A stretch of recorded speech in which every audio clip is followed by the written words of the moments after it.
پاکستان کے موجودہ سیاسی معاشی اور سیکیورٹی بحران پر ہماری بات چیت جاری ہے۔ سیاسی نقطہ نظر حاصل کر رہے ہیں ہمارے ساتھ سابق وزیر اعظم جناب شاہد خاقان عباسی وقفے سے قبل موجود تھے، ابھی بھی وہ ہمارے ساتھ ہیں۔ عباسی صاحب، یہ تو آپ مانیں گے ہر ذی حس پاکستانی کی طرح سے کہ اس وقت ہم اپنے تاریخ کے بدترین معاشی، سیاسی اور سیکیورٹی آفات کو بھگت رہے ہیں۔ ایک تباہ کن صورتحال ہے پورے ملک میں اور ہماری بقا کے مسائل ہیں، اس حوالے سے یہ تمام صورتحال ہے۔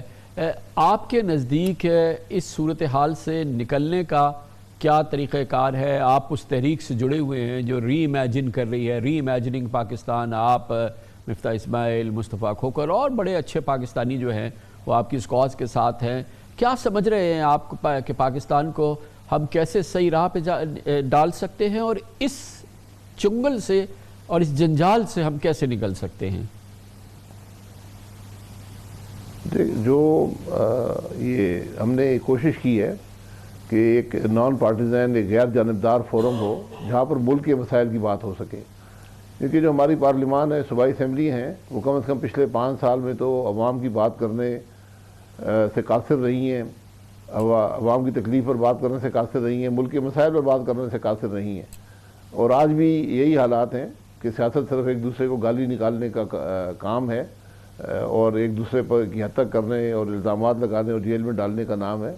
اس سے تو مسائل حل نہیں ہوں گے، اور نہ ہی جس طرح یہ اسمبلیاں تحلیل کی گئیں، یہ بڑی غیر ذمہ داری کی بات تھی کہ ان حالات میں جہاں معیشت کی یہ حالت ہو، آپ اسمبلیاں تحلیل کر دیں اور پورا ملک الیکشن کو دیکھ رہا ہو، تو یہ بڑی غیر ذمہ داری کے کام ہے۔ تو ہم نے یہی کہا کہ کم از کم ایک فورم ہو جہاں پر عوام کی تکلیف کی بات کی جا سکے اور اس کے ان چیلنجز کا جو آج ملک کو درپیش ہیں حل تلاش کیا جائے۔ تو بالکل فورم ہو، سیمینارز ہوں، تقاریر ہو، وہ تو اپنی جگہ ہے۔ جو بات آپ کر رہے ہیں وہ ہر پاکستانی جو کہ پڑھا لکھا اور آبجیکٹیو پاکستانی ہے اس کے دل کی آواز ہے، لیکن خالی تقاریر سے تو مسئلہ نہیں ہوگا نا، اس کے لیے تو عملی اقدامات کرنے ہوں گے بھائی صاحب۔ جی، تو دل کی آواز کو ہم نے زبان پہ لایا ہے، آپ بھی بات کر رہے ہیں، میں بھی بات کر رہا ہوں۔ اس سے آگے بات جگانے کی ہے اس سیاسی نظام کو، کیونکہ سیاسی نظام نے ایک بات آج بڑی واضح کر دی ہے کہ اس کے اندر یہ صلاحیت نہیں ہے کہ ملک کے چیلنجز کا مقابلہ کر سکے۔ تو اب سیاسی لیڈرشپ کو جاگنا پڑے گا اور جو دوسرے سٹیک ہولڈرز ہیں ملک میں، سب کو اس بات کا تہیہ کرنا پڑے گا کہ ہم نے ملک کے مسائل حل کرنے ہیں اور اپنی ناک سے آگے دیکھنا ہے۔ تو ہماری تو یہ کوشش ہے کہ اس نظام کو تھوڑا جگایا جائے۔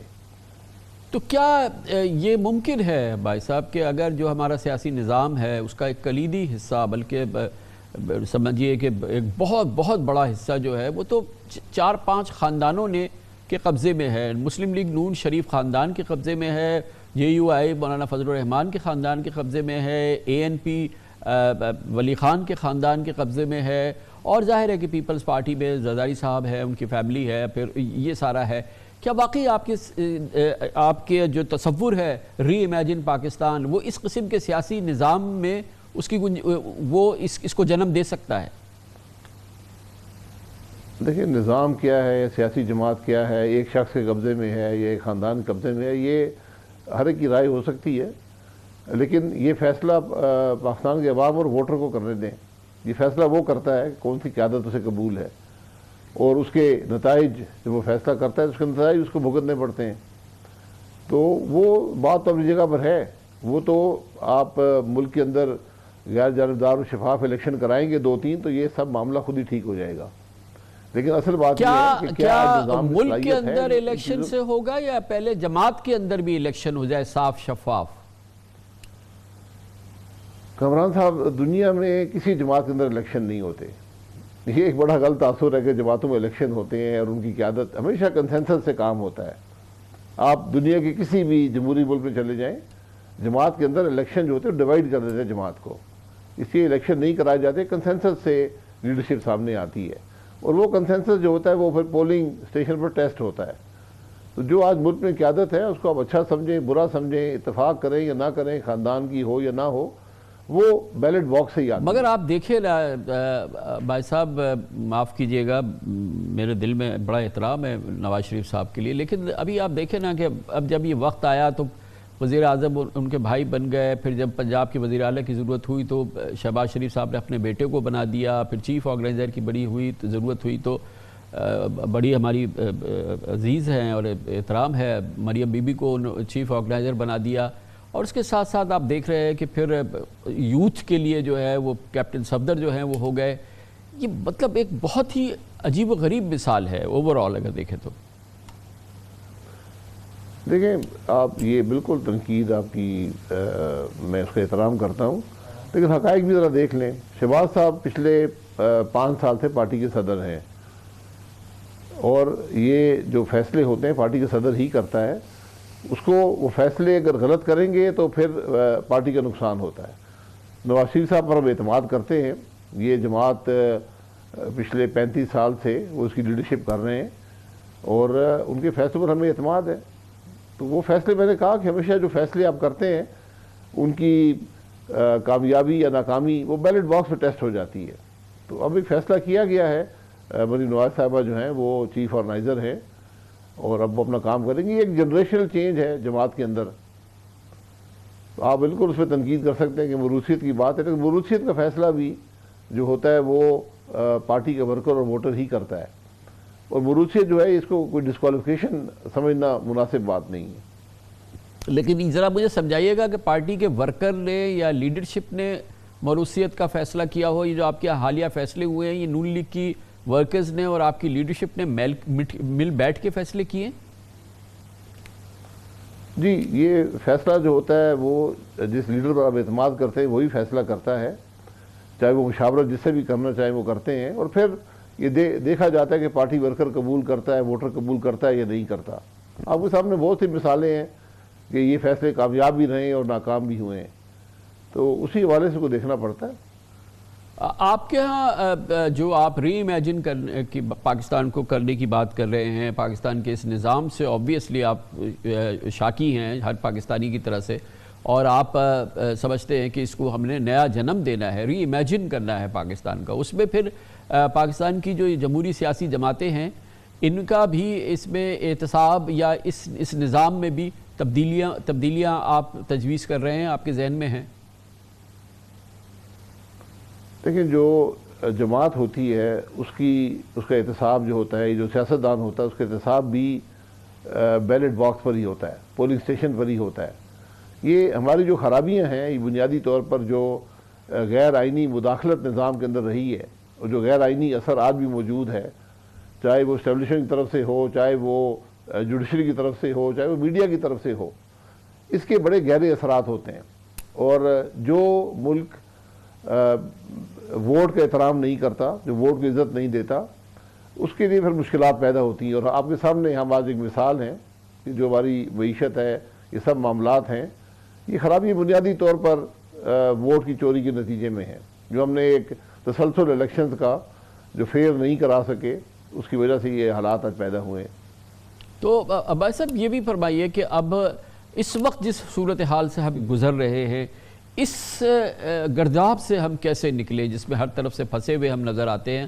ابھی دیکھیں نا، آئی ایم ایف کا مشن یہاں پہ موجود ہے. آئی ایم ایف والے بھی کہتے ہیں کہ بھائی آپ اتنی ہم سے بات کر رہے ہیں، آپ کو اسٹرکچرل ریفارم کی ضرورت ہے، آپ کو اگلے سال بھی آئی ایم ایف کا پروگرام چاہیے.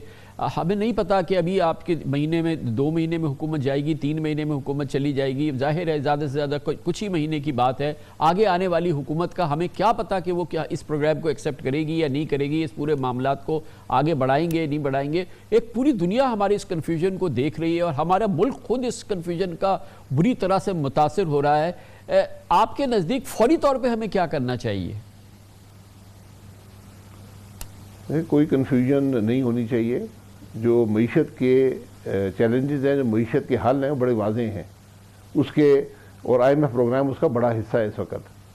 تو یہ حکومت جو بھی ہو، پچھلی حکومت آئی ایم ایف میں گئی تھی، ہر وعدے کو توڑا، اور اس وعدے توڑنے کی وجہ سے آج ہم یہاں پر پہنچے ہیں. جو آج مہنگائی ہے، جو آج معیشت کی حالت ہے، جو ملک کے فارن ایکسچینج کے ایشوز ہیں، جو کرنٹ جو فزیکل ڈیفیسٹس ہیں، یہ ساری بنیادی وجہ دیکھیں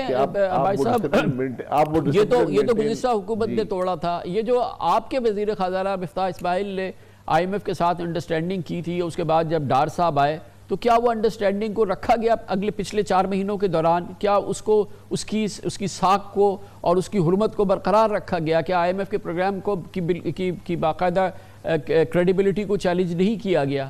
آپ نے خود کیا، آپ تو پرانی بات تو چھوڑ دیں۔ نہیں، دیکھیں کریڈیبلٹی کو چیلنج کرنے کی بات نہیں ہے، اس وقت ریویو ہو رہا ہے، کوئی ایسی بڑی ڈیویشن نہیں ہوئی کم از کم میری نالج میں جو کمٹمنٹس ہوئی تھیں مفتہ اسماعیل صاحب کی طرف سے۔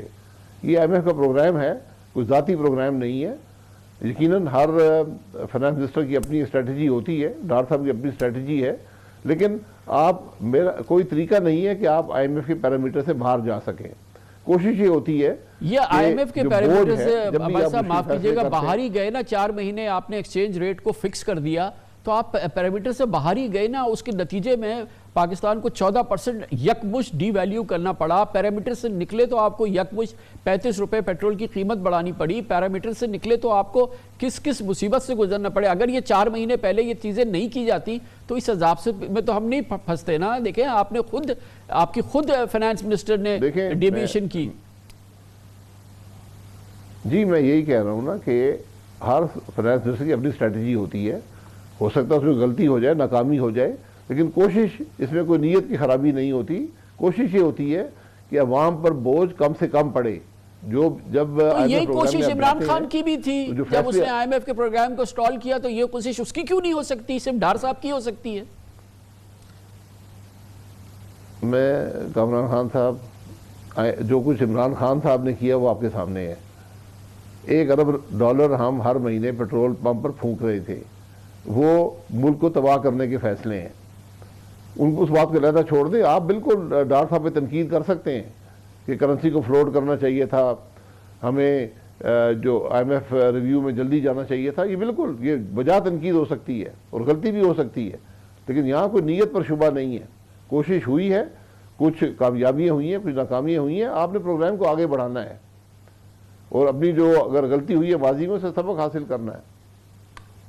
یقیناً، تھینک یو سو مچ سر، بہت بہت شکریہ۔ جناب شاہد خاقان عباسی ہمارے ساتھ تھے۔ پروگرام کو آگے بڑھانا ہے، اس پروگرام کو بھی ہم نے آگے بڑھانا ہے، اور ہم نے کل بھی اس پر بات کی تھی۔ پاکستان کے غیر سیاسی لوگوں کو، مستند ماہرین کو، تجزیہ کاروں کو اور دانشوروں کو اکٹھا کیا کہ ہمیں بتائیں پاکستان کے اس بدترین معاشی، سیاسی اور سیکیورٹی قہر سے کیسا نکلا جائے، ان آفات سے پاکستان کا کیسے چھٹکارا حاصل کیا جائے، جو جاری رہے گا۔ آج ہمارے ساتھ ایک نیا پینل ہوگا چھوٹے سے وقفے کے بعد، جس دوران آپ نیوز ہیڈ لائنز بھی دیکھیں گے۔